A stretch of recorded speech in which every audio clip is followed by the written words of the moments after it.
they would have made it explicit Yeah, in it the was documents. explicit. Who are you to say which way it should go? Secularism is a religious faith. And what about banning transgender military members? Oh, that's great.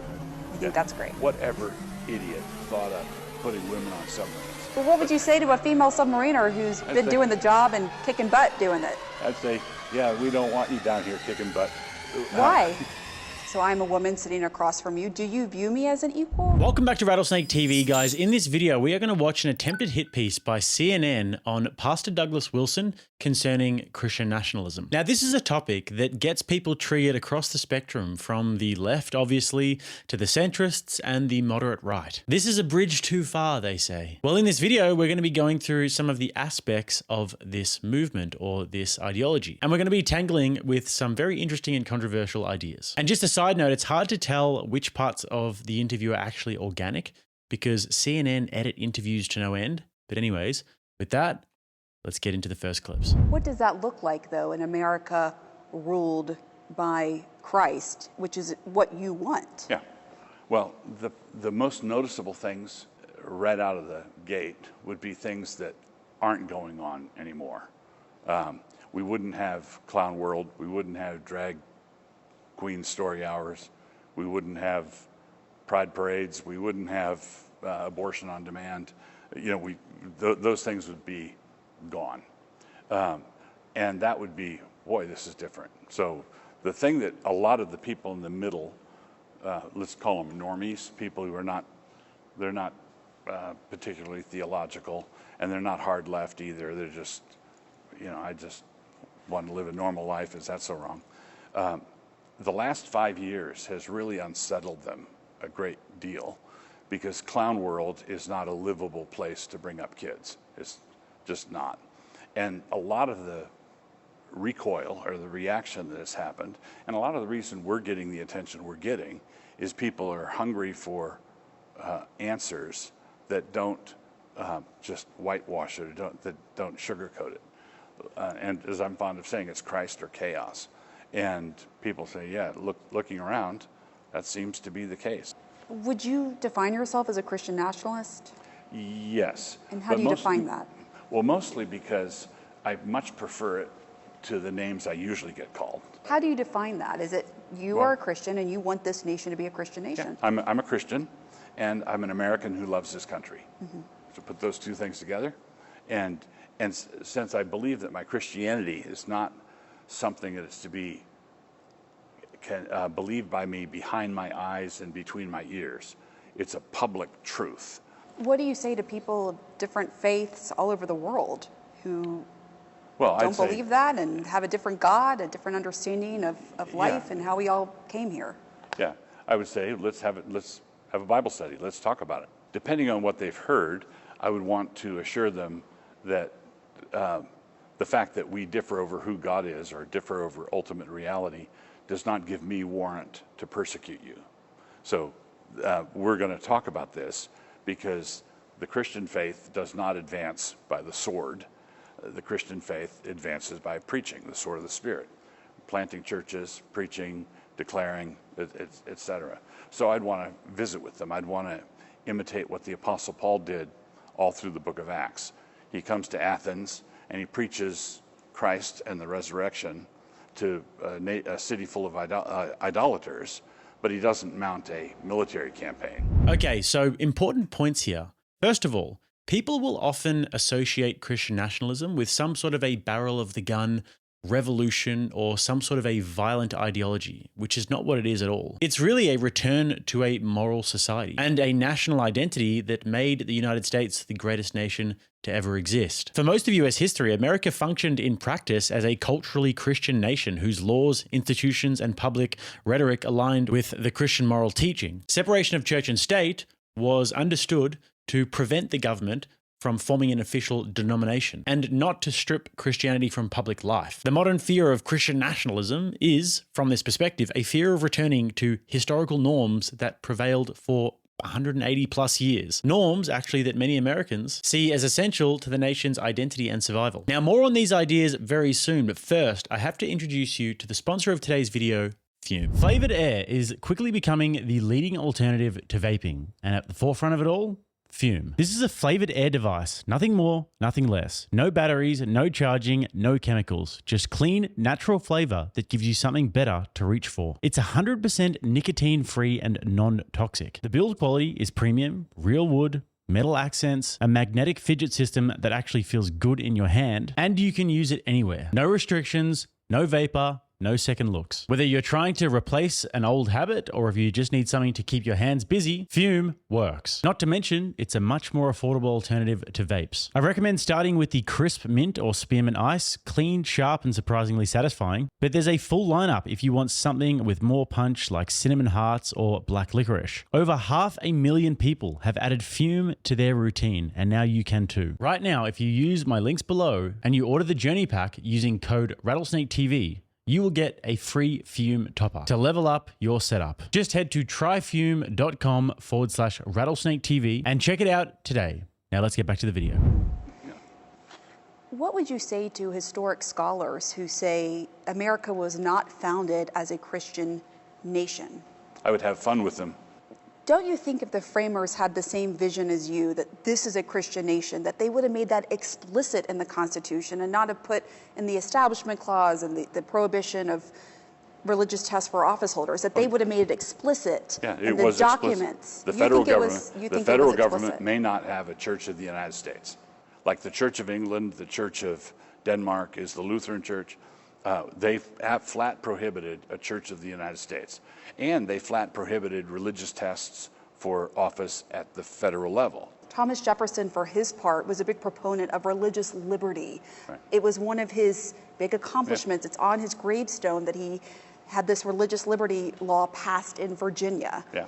So what would you say to historic scholars who would point to that and say, the framers of this country did not mean for this to be a Christian nation. They meant for it to be a nation where people can exercise their religion freely, no matter what that religion is. First, I would invite these historic scholars in the most friendly way possible to have a public debate on the subject. I think I don't want to, King Ahab in the Old Testament says, let not him who puts on his armor boast like him who takes it off.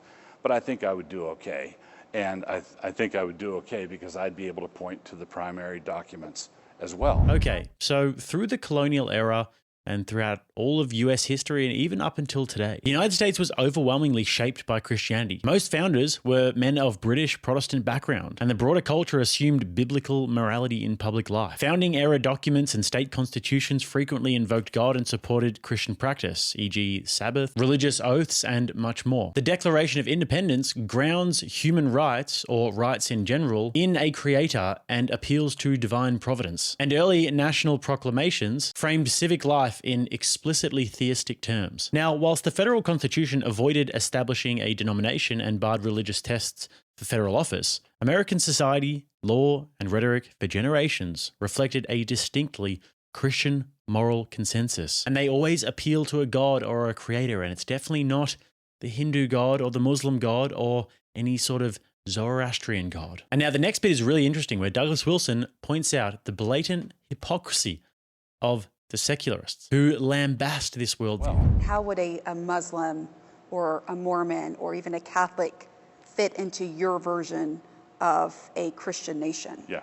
So one of the reasons we have such problems with assimilating Muslims and all these different Hindus is that there are so many of them, right? So if we had a Christian republic and a Muslim came to Disneyland with his family, we have no problems. But when they fill up Dearborn, Michigan, that's just not. You can. It says in Amos 3:3, can two walk together except they be agreed? You cannot put alien worldviews together, cheek by jowl, and have peace. Guys, apologies for interrupting the video, but I did have to remind you, if you don't mind smashing that like button and subscribing to the channel if you like it here, it does actually help me out enormously, and I would appreciate it greatly. So with that, let's get back to it. All right, so basically, I think a lot of the religious turmoil that we have, the clashes that we would have, could be addressed by a sane immigration policy, not a policy that tries to regulate what people can say or do in their religious convictions while here. So the foundation for you is you believe this is a Christian nation, Right. despite the debate from historic scholars. Exactly. But notice that when the Muslim says to me, who are you to say? I can say, all right, we have to live together. Who are you to say which way it should go? And then the secularist comes in and says, let's do it this way. And Muslim and I would both turn to him and say, and who are you to say? So you feel like we can't have a functioning society Yeah, we can't. without... And look at our society currently, not functioning. Do you believe that secular society is basically a religion of its own that is the antithesis of your Correct. Christianity? Secularism is a religious faith, religious commitment. Remember what I said about if there is no God above the state is God. Mm-hmm. Well, if that's the case for the secularist, and I believe it is, and it's a religious level commitment, then who's in charge of the current secular God? Okay, so very important point here. What leg does the secularist actually have to stand on when it comes to criticizing Christian nationalism? They criticize and cry about things like dogmas. Christian nationalism is full of dogma, which is just hilarious when you think about it for more than 3 seconds, because obviously secularists and progressives have a laundry list of their own dogmas. Think about LGBTQ rights and trans rights and BLM and diversity and all of these different dogmas that they possess. So ultimately, it's a battle of whose dogmas are appealing to the most people. And more importantly, actually, who can turn the levers of institutional power to have their dogmas realized. And I think that Christian nationalists are at least a part of the conversation now. Even if you disagree with them, you have to admit that. The fact that they are trying to do hit pieces on CNN says a lot. And many people who are sick of the cultural degeneracy around us are looking around and having a listen to the Christian nationalists and thinking, doesn't sound like such a bad idea. Now let's keep going where Douglas gets more based, and honestly, the reporter looks more stupid. And what about banning transgender military members? Oh, that's great. You think that's great? That's absolutely great. And gender issues. Gender issues. As I mentioned before the interview, I was in the submarine service, for example, and whatever idiot thought of putting women on submarines. Well, what would you say to a female submariner who's been doing the job and kicking butt doing it? I'd say, yeah, we don't want you down here kicking butt. Why? Because I went to sea a couple of times. Mm-hmm. We were submerged for 2.5 months. All right. 2.5 months, let's say 130 guys in a submarine with 3 women on it. Okay, so let's put 130 horny sailors and 3 women and submerge them out in the middle of the Atlantic for 2.5 months. What could go wrong? So I'd say, come on. You have a patriarchal view of how society should be. Sure. Yeah. Yeah, there's certain places that ought to be male-only spaces, and combat is one of them. And being closed up in a submarine is another one. And so what it boils down to is that sort of thing. Egalitarianism has been the basic platform, and feminism is a subset of egalitarianism, and you can't split the difference on this sort of thing. So if you're going to have a submarine, you have to make a decision who's going to be on it, right? And either the secular egalitarian worldview will prevail, or a patriarchal Christian worldview will prevail, or a patriarchal Muslim view. Somebody's going to have to decide. Okay, so obviously this is a hit piece, and they're trying to do a hit piece on him, but he's just making more and more sense as it goes. I mean, when you think about it, why are there 3 women submerged in the ocean with 100 horny men? What actually is the necessity for that? And what do these women do that a man can't do? I think the answer is actually nothing, and there is no point in having that. So let's move on. But bottom line, do you believe men and women are equal in society?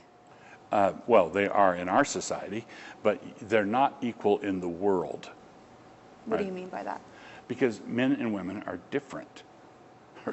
They're just different.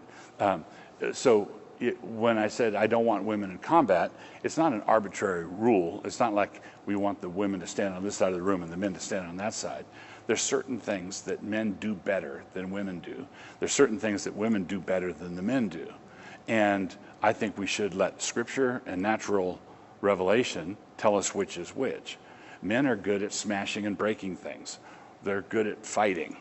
And when you have this egalitarian dogma that women and men have to be the same, what happens is it's like saying everybody has to be able to dunk the basketball. If you've got an egalitarian dogma that says everyone has to be able to dunk, the only thing you're going to wind up doing is lowering the net.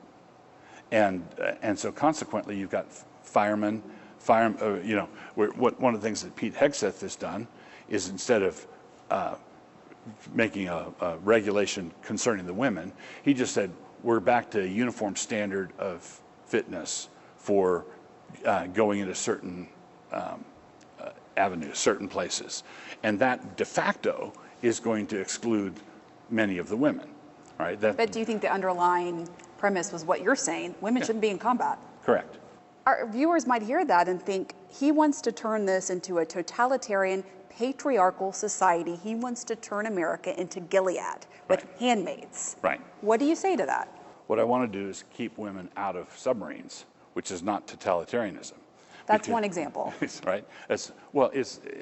You've got to decide which way you're going to go. So, for example, when you send Bruno into shower with the junior high girls, and you force that on them, and you arrest parents who protest at the school board meeting, I would call that totalitarian. And what I'm trying to I'm not fond of quoting Vladimir Lenin positively, but he once said, whom? Mm-hmm. Who's doing what to whom? So when someone says, oh, you're imposing on the woman who wants to be a fighter pilot or who wants to be a submariner, you're imposing on her, I say yes, but what you're doing is imposing on other people. Mm-hmm. You're imposing your worldview on other people. There's no way. So you see it, they can't coexist. There's no way that antithetical worldviews can exist without one imposing on the other. So this is the line that these liberals always go for. And it's just not a good question, because what on earth do you mean by equal? Do you mean equal as in mathematically equal? Do you mean equal under the law? Do you mean equal in human value? You need to actually specify what you mean there, because common sense and a cursory look at reality will have you know that men and women are not equal, and they can never be equal, which is why they have to lower the standards in the military and the police force when it comes to men and women. Well, some changes when it comes to state police and their fitness standards during its recruitment process, paying millions into a compensation fund to settle a lawsuit over the agency's practices, ruling out qualified women in years past.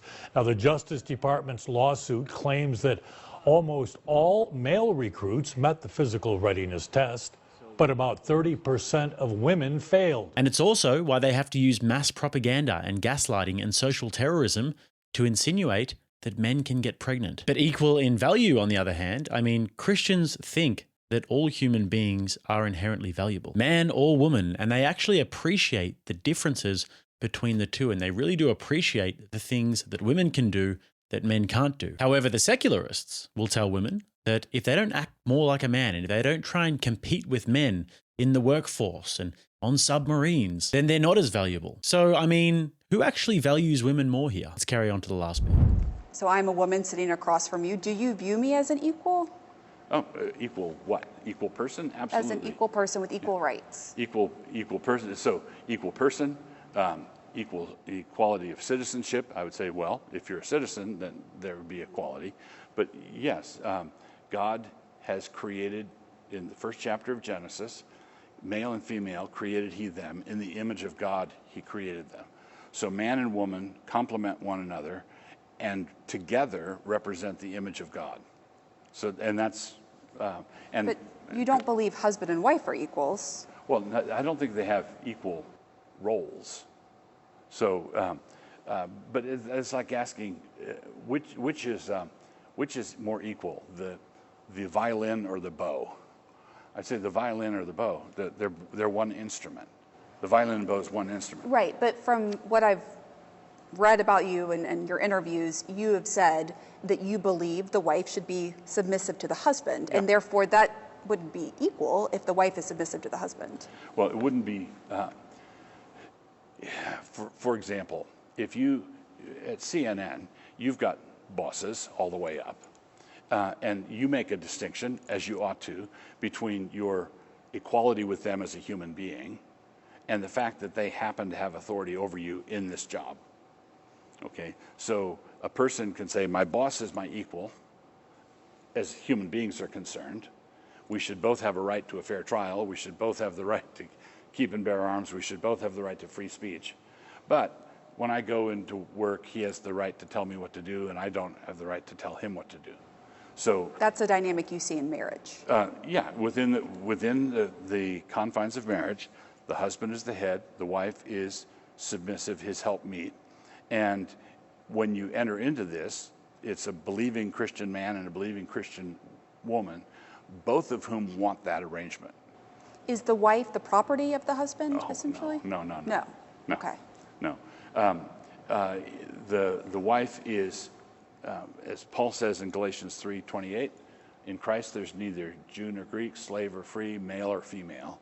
So in Christ, before God, worshiping God, there's absolute equality between men and women. So based by Douglas Wilson there, I mean, women and men have different roles. And I like to see this. I like to see people who aren't sort of pussyfooting around these ideas. I like the fact that he stands 10 toes down on this. And the fact that he says stereotyping, all right, yep, guilty as charged. Now can we move on with reality? So you like to see it, guys. Don't forget to check out Fume right down below there. Smash the like button if you haven't already. Subscribe to the channel if you like it here. And if you'd like to watch another one, right here. Till next time, I'm Jake. This is RattlesnakeTV, keeping you armed and dangerous.